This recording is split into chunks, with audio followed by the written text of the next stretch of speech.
नमस्कार दोस्तों, स्वागत है आप सभी का मेरे इस YouTube चैनल पर।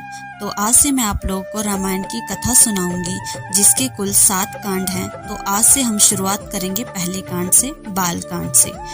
कौशल प्रदेश, जिसकी स्थापना मनु ने की थी, पवित्र सरयू नदी के तट पर स्थित है। सुंदर एवं समृद्ध अयोध्या नगरी इस प्रदेश की राजधानी है। मनु के वंश में अनेक शूरवीर, पराक्रमी, प्रतिभाशाली तथा यशस्वी राजा हुए, जिनमें से राजा दशरथ भी एक थे। राजा दशरथ वेदों के धर्मप्राण, दयालु, रणकुशल और प्रजा पालक थे। उनके राज्य में प्रजा कष्ट रहित, सत्यनिष्ठ एवं ईश्वर भक्त थी। उनके राज्य में किसी के भी प्रति द्वेष भाव का सर्वथा अभाव था। एक दिन दर्पण में अपने कृष्ण वर्ण निकट है और अब तक मैंने संतान हूँ, मेरा वंश आगे कैसे बढ़ेगा तथा किसी उत्तराधिकारी के अभाव में राज्य का क्या होगा। इस प्रकार विचार करके उन्होंने पुत्र प्राप्ति हेतु पुत्र यष्ट यज्ञ करने का संकल्प किया।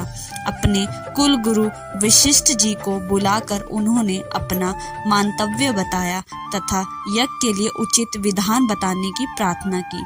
उनके विचारों को उचित तथा युक्ति युक्त ज्ञान कर गुरु वशिष्ठ जी बोले, हे राजन, पुत्र यष्ट यज्ञ करने से अवश्य ही आपकी मनोकामना पूर्ण होगी, ऐसा मेरा विश्वास है। अंत आप शीघ्र अतिशीघ्र अश्वमेघ यज्ञ करने तथा उसके लिए एक सुंदर श्यामकर्ण अश्व छोड़ने की व्यवस्था करें। गुरु वशिष्ठ की मंत्रणा के अनुसार शीघ्र ही महाराज दशरथ ने सरयू नदी के उत्तरी तट पर सुसज्जित एवं अत्यंत मनोरम यज्ञशाला का निर्माण करवाया तथा मंत्रियों और सेवकों को सारी व्यवस्था करने की आज्ञा देकर महाराज दशरथ ने रानीवास में जाकर अपनी तीनों रानियां कौशल्या, कैकेयी और सुमित्रा को यह शुभ समाचार सुनाया। महाराज के वचनों को सुनकर सभी रानियां प्रसन्न हो गई। तो आइए अगले भाग में चलते हैं। राम जी का जन्म। मंत्री गणों तथा सेवकों ने महाराज की आज्ञा अनुसार श्यामकर्ण घोड़ा चतुरंगिनी सेना के साथ छुड़वा दिया।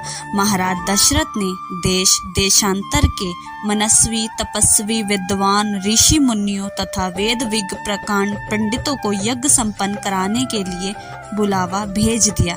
निश्चित समय आने पर समस्त अभ्य भक्तों के साथ महाराज दशरथ अपने गुरु वशिष्ठ जी तथा अपने परम मित्र अंग देश के अधिपति लोभपात के जामाता शंग ऋषि को लेकर यज्ञ मंडप में पधारे। इस प्रकार महान यज्ञ का विधिवत शुभारंभ किया गया। संपूर्ण वातावरण वेदों की रचाओं के उच्च स्वर में पाठ से गूंजने तथा समृद्धि के सुगंध से महकने लगा।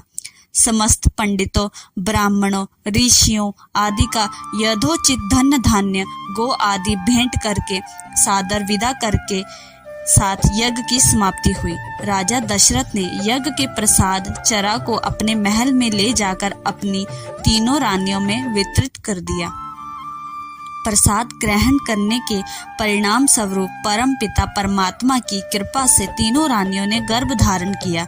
जब चैत्र मास के शुक्ल पक्ष की 9वीं तिथि को पूर्ण वर्ष नक्षत्र में सूर्य, मंगल, शनि, बृहस्पति तथा शुक्र अपने अपने उच्च स्थानों में विराजमान थे, कर्क लगने का उदय होते ही महाराज दशरथ की बड़ी रानी कौशल्या के गर्भ से एक शिशु का जन्म हुआ, जो कि श्याम वर्ण, अत्यंत तेजोमय, परम कांतिवान तथा अद्भुत सौंदर्यशाली था। उस शिशु को देखने वाले ठगे से रह जाते थे। इसके पश्चात शुभ नक्षत्रों और शुभ घड़ी में महारानी कैकेयी के एक तथा तीसरी रानी सुमित्रा के 2 तेजस्वी पुत्रों का जन्म हुआ। संपूर्ण राज्य में आनंद मनाया जाने लगा। महाराज के 4 पुत्रों के जन्म के उल्लास में गंधर्व गान करने लगे और अप्सराएं नृत्य करने लगी। देवता अपने विमानों में बैठकर पुष्प वर्षा करने लगे। महाराज ने उन मुक्त हस्त से राजद्वार पर आए हुए भाट चारण तथा आशीर्वाद देने वाले ब्राह्मणों और याचकों को दान दक्षिणा दी। पुरस्कार में प्रजाजना को धन्य धान्य तथा दरबारियों को रत्न आभूषण तथा उपाधियां प्रदान की।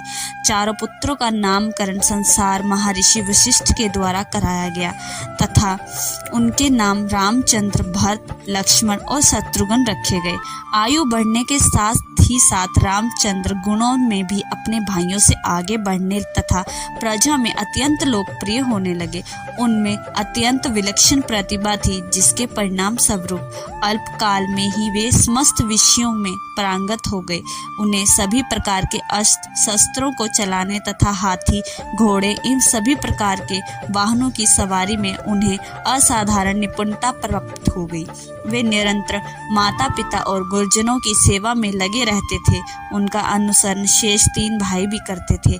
गुरुजनों के प्रति जितनी श्रद्धा भक्ति इन चारों भाइयों में थी, उतना ही उनमें परस्पर प्रेम और सौहार्द भी था। महाराज दशरथ का हृदय अपने चारों पुत्रों को देखकर गर्व और आनंद से भर उठता था। Thank you. मेरे चैनल को सब्सक्राइब करें, लाइक करें और शेयर करें और मुझसे जुड़ें ताकि आगे के मैं आपको कांड और सुना सकूं। Thank you.